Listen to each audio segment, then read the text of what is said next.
The Gleaners is different than a lot of nonprofits is because we do not accept any government funds. So it's the community helping us. In today's show, we discuss how Golden Empire Gleaners got started and their mission. Later in the show, we discuss on ways that you can help volunteer or sponsor and any upcoming events the nonprofit has. Debbie is a lifelong resident of Bakersfield and has witnessed the impact of the Golden Empire Gleaners makes in the lives of our community. While the role of executive director is new to her, she has spent her professional career working to help businesses be more productive. She is using her experience and passion for the fulfillment of the Gleaners' mission to help alleviate hunger in Kern County. As they move forward, they are closely evaluating their messages and processes to help speak to the next generation of donors, volunteers, and leaders who will celebrate the achievement of their mission. Welcome back to the Our 2 Cents podcast, the show where your local professionals sit down with an array of guests to hear their story and impart some wisdom for both business and life-improving skills. This is your place to hear business and community leaders discuss relevant topics that matter to you. Well, hello, listeners. It's Amanda, your favorite host, I know.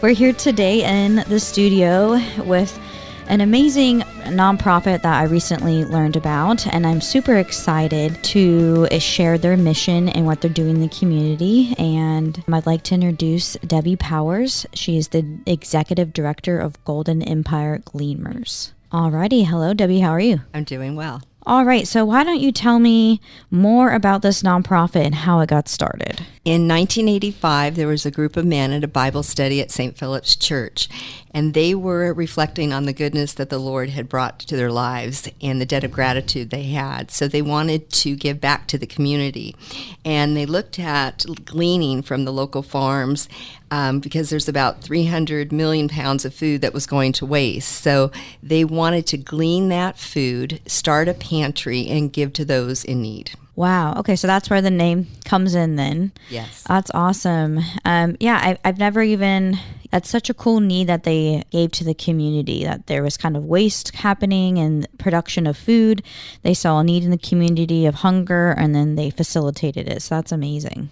Okay, so you guys have been around since 1985, and I mean, I'm sure you've helped, thousands of people, and you distributed, millions of pounds of food throughout the tenure of your guys' nonprofits. That's amazing. So essentially, what is your guys' mission? Our mission is to alleviate hunger in Kern County. Perfect. And exactly who are you impacting in Kern County? You can kind of see on the website briefly, it says children, senior citizens, families in crisis, but specifically who are you helping and impacting in the community? Families and elderly people.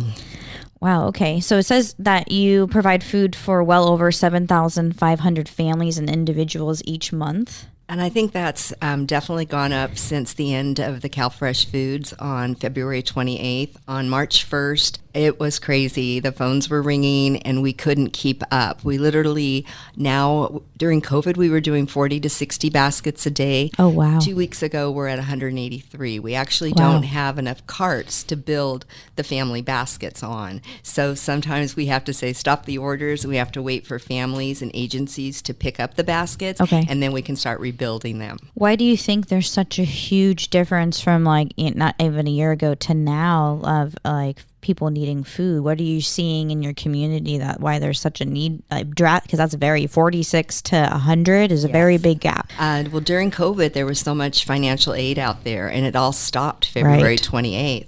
And then the price of food, it's crazy right now. Inflation on everything, yeah. Yes. Wow. Okay. Well, that's so awesome. It also says that you guys serve the local senior communities here in Kern County, about 17 communities of the senior citizen communities. Is that correct as well? Yes. It's called our Senior SAC program. We deliver to 17 locations. They could be churches or rec centers where seniors gather, and we can serve up to 100 people. They call in the order, and we have 17 sites that we do twice a month. Wow. Okay. So what is essentially in that senior pack then? They love pastries, Okay. breads. We try to put hygiene products if we Okay, have smart. them. We also partner with Waste Hunger Not Food, and that's food that's left over from the school districts. And they're small packages, so we try to put those packages into our senior SAC programs. That's so awesome. What goes into a regular package box and that's a non-senior citizen package? What goes in a regular box? We start with breads, then we go into fruits, vegetables, staples, and sometimes it's just a variety of things we have from whoever donated food. Awesome. Which that brings me to my next question. Like, how are you getting these products? Are you guys cooking them? Are you getting them donated? Or how are you getting the items into the box? Every day we have retired men and women that show up, and they do a route, and they go to all the local grocery stores, Costco, Sprouts, and they pick up the food that's just about ready to expire. Mm-hmm. It's the sell-by date, but it's, as you know, you have purchased food before, you've brought it home, and you know it goes a few more days, but the grocery stores have to get rid of it. Right. So that's the food that we put in the food baskets. Along with that is food, Cal Organics brings us beautiful produce, or we have farmers that potatoes, onions, so we get other food from other sources as well. That's so awesome. On your website, I did see, different ways to volunteer, and one of them did say volunteer cooks and volunteer truck drivers. Can you explain more about those two positions and other ways that people can volunteer? So each day, volunteers come in, and we serve them a mid-morning snack, and we serve them lunch. Oh, wow. So we need someone to cook food every day, and we have some volunteers set up, but it's a volunteer position. But you're feeding about 25 to 35 people, and we get food just whatever we have in the back, so the menu varies a lot. So that's one position that we could use help with. And then the volunteer truck drivers, because they're retired and they go on vacations, and so we always need fill-in drivers. Awesome. I didn't even know. So at your facility, what is the location of the facility? 1326 30th Street at the Garza Circle. Okay, so you essentially hold, you said breakfast and lunch, or It's a mid-morning snack. Okay. So volunteers, along with the truck drivers, the volunteers arrive at 7:30, and they help prepare the food baskets for the family. They get a cart and just go down the line and create the food basket. Okay. Is there any other ways that people can volunteer? Like, let's say they didn't want to be a truck driver or a cook. Is there any other ways they can help volunteer? We have a lot of companies, like for instance, Califia Farms. We had Califia Farms Day a few months ago, or about a month ago, and their employees came in about 30. They came in at 7:30. We did a shift from 7:30 to 9:30, and then 9:30 to 11:30, and they prepared the baskets. And we just did not accept outside volunteers that day. So we do that for Jim Burke Ford did it, and we welcome companies to come in and have a volunteer day. That's amazing. I just had Califia Farms. Ginger, one of the directors, is my cousin, actually. So we just had them on the podcast and all the work that they do in the community. And that's really good, to see, again, their name coming up and helping. Yeah, that's definitely cool. That's something, I have a staff of 6. Is that something even smaller companies can come in? We would welcome you. Perfect. Mm-hmm. Okay, I guess how can somebody now sponsor if they're, hey, I cannot have volunteer time, but I want to sponsor, I want to give back to this cause. And what exactly are you looking for sponsorship, or how can somebody sponsor? We just started Join Club 85. Basically, it's our case a month club.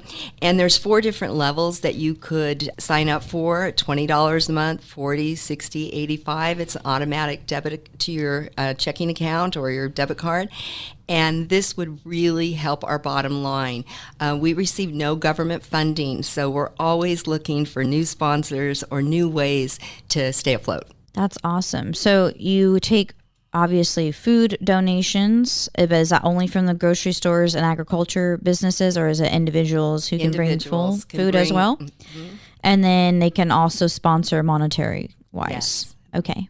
Perfect. Now that we've kind of talked about the mission and, who you serve, how long have you been with the nonprofit? About 2.5 years. When I was a young mom, I volunteered with, at that time, we had Friends of the Gleaners, which was a support staff for fundraising. We don't have that anymore, so I'm hoping to bring that back again. Oh, okay. And can you tell me traditionally kind of what happens in a week for you and your role at the nonprofit? Like on average, what your roles intake and what you kind of are doing for the nonprofit in an average week? Every day is different and it's challenging, and I'm doing a lot of running. Like today on the podcast. Yes. I just try to go out in the community, go to Rotaries or different things and speak about our mission and to try to get more awareness. And that's really what I'm looking for right now, is to be able to do things like I'm doing today. And internally, do you have a staff kind of underneath you that are helping with, structuring with the volunteers and structuring the baskets and the transportation, or how does the internal workings kind of work? At the Gleaners, we have 2 full-time people and 2 part-time people, and I'm one of the full-time people, and the rest is an army of volunteers. So we have a lot of organizations that are doing their court-appointed hours or their volunteer hours, and we're just so blessed to have them come every day. So we're just always looking for more volunteers or more groups to keep us going. Awesome. All right. So what are some kind of events that are coming up? I'm on your website here and I can kind of see some past events and things, but what are some upcoming events we can discuss first, and then we'll kind of discuss overall some other events you do throughout the year? Sure. We have Scramble for Food coming up December 29th, and you can go on our website and sign up, and that's a fun golf tournament. And, of course, that helps us replenish our pantry and gives us some operating money. That's awesome. And where is the golf tournament at? It's at Kern River Golf. Perfect. And we still need teams, so you can sign up. Okay, and where can they sign up? On our website. It's Scramble for Food is right on there. It has a drop down, and you can sign up. Okay, and we'll put that in the show notes, but it's goldenempire.gleaners.com as the website name. Perfect. And then, yes, you have another program. Would you like to discuss that about? Sure. Yeah. It's called Backyard Bounty. And it was a young woman that came to me that said, I see all this fruit on the ground and it just makes me crazy. I want to pick up that fruit and bring it to you to put in the baskets for the families. So she started a program, and it's on our website as well. So if you have trees or people that have trees that can't pick the fruit, she and her crew, which she gets Boy Scouts or different people to help her, we'll go pick the fruit, bring it in, and then we put it in our food baskets. And so we're excited about this program. We started it last year, but we think this year it's really going to take off because we have these little door tags, and we're giving them to like Boy Scouts and different people to hang on doors, and we're just trying to spread the word. I think that's so awesome because I can just driving down the street, especially I live out in the county, there's tons of like trees that have oranges and lemons. I know my family has a couple of trees that they can't sometimes get to, and then it rots and it's sitting there on the floor. Right. So I think that's a great cause. So if you do have an orange tree or lemon tree or any type of fruit tree and you need it to be picked and you don't have time right now, definitely contact them and they can donate some of that to the nonprofit. Okay, so some other programs you traditionally have throughout the year. I see that you partner with KEGT with a March food drive. Can you talk a little bit about that? That's our first food drive of the year. It's all day long at Compassion Corner, and people just drive through and give canned foods and monetary donations. So we kick that off in March. Wow, that's awesome. The next kind of big event that I see, it looks like you might have done it this year, which was kind of the Oil Can Do It, and it was pretty much ERA, Chevron, API, California Resource Corporation, all of them coming together and helping you do a community food drive. Can you talk about that? Yes, they've been doing it for over 25 years, and we get together and we kick it off at one of their locations. We sell burritos in the morning, and then they have individual contests or games and things throughout the summer and bring in as many canned foods and monetary donations, and it's really a lot of fun. That's so cool. I actually did not realize that they did that, but that's so awesome that they're very large players in the local community here and that they're giving back, especially with hunger problems here in Kern County. And their employees are so generous to the Golden Empire Gleaners. I also see that ERA also helps sponsor Thanksgiving baskets. Can you talk a little bit about that? Yes, so they finish up Oil Can Do and they go right into the Thanksgiving baskets, and the employees again help donate food. So it's a beautiful Thanksgiving basket with all the trimmings, even the pie and the Cool Whip, and the instructions on how to cook everything. And so they essentially donate all that to your facility, and then you have the truck drivers and volunteers go hand those out to the families? We actually just give them out at the warehouse. At the warehouse. Okay, so a family can come and pick up a box. Yes. Okay, perfect. That's really good. We'll have to do a video on Instagram or something next Thanksgiving to make sure people can go get a box if they need one. Okay, I see another one called Stomp Out Hunger. Stamp Out Hunger, and that's with the local, all the post office. And the carriers go out, and so you put food at your mailbox, and then they bring it back. And we actually do this out at Dole Court. It is our largest food drive of the year, and it just brings in so many canned foods for us and stocks our pantry. That's so cool. So essentially they go out and they're collecting the canned goods and then bringing it back. And they're in their little postal carts. Wow. So we really thank them for all their efforts. That's awesome. The last kind of one I want to talk about is you have a bi-monthly yard sale. Yes, we just started that.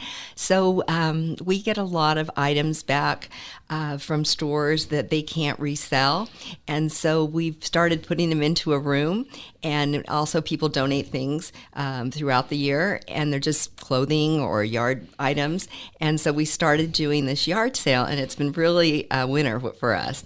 And it's bringing in some extra cash. Wow, that's really cool too.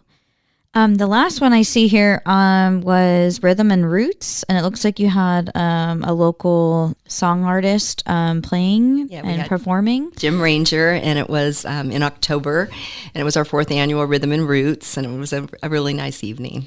Oh, so you guys are going to get prepared to do another one then this year? I believe so. 2024? We're thinking about that, but it's also going to be our 40th anniversary in February of 2025. So we're kind of still thinking of what we're going to do. That's going to be an amazing anniversary kind of party, maybe planned out. Okay, so is there anything that you'd like to, leave to our listeners about what you would, what the nonprofit means to you, or what you want, to communicate to them on why they should be supporting this nonprofit? The Gleaners is different than a lot of nonprofits is because we do not accept any government funds.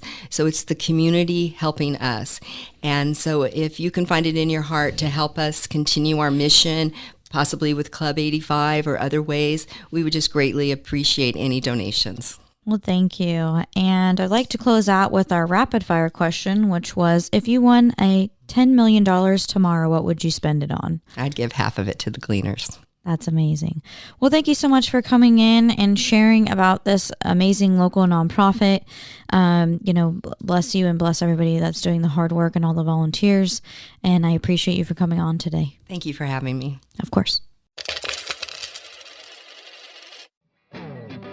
This show has been brought to you by the Law Office of Kyle Jones, Troy Burton with the Lynn Company, CPA John Duffield, Scott Hansen Real Estate Lender, broker and investor, Dave Plivlich, President and CEO of the Marcom Group and MarcomBranding.com, and Amanda DiGiacomo, President of Atlas Financial Solutions. You've been listening to the Our 2 Cents podcast. Check out the show notes for links and more information about the show. Also visit our website at our2centspodcast.com or catch us on Instagram at Our 2 Cents Podcasts. If you've enjoyed this podcast, please subscribe and share with others.